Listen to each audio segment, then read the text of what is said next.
अध्यापक अध्यापिकांक नग्न भिडियो चित्र भाइराल प्रसंग में उभय को बहिष्कार दाबी कला कांग्रेस। नयगढ़ स्वयंशासित महाविद्यालय जो अनेक वरिष्ठ अध्यापक एवं प्रजामंडल महिला महाविद्यालय अध्यापिकांक अंतरंग मुहूर्तर नग्न भिडियो कॉलिंग रे संपृक्त अध्यापिकांक उत्तेजित नग्नचित्र आज नयगढ़ सहर में बहुमात्रा रे भाइराल होगा प्रसंग में नयगढ़ एवं दुई प्रमुख शिक्षानुष्ठान सम्मान प्रतिष्ठा उपर आंच आसवा पर आम पई बड़ आम नयगढ़ स्लोगान उपर प्रश्नचिन्ह लगिथिबा कहिसेंति जिला कांग्रेस सभापति वरिष्ठ आईनजीवी रणजित दास।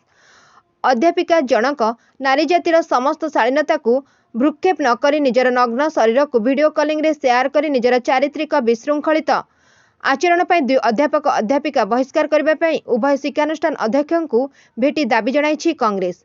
स्थानीय विधायक डॉक्टर अरुण कुमार साहू को मध्य दुई अध्यापक अध्यापिका को बहिष्कार करने पर दाबी करिसेंति कांग्रेस नेता।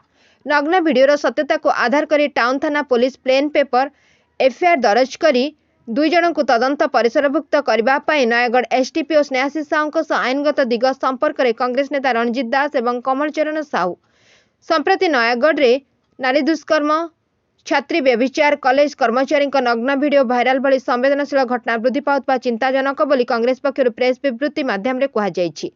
बहिष्कार प्रसंग में राज्य उच्च शिक्षा विभाग प्रमुख शासन सचिव को आसंता काले लिखित अभियोग करा जिवो। नयगढ़ अन्नाज खटेई रिपोर्ट एकाम्र न्यूज।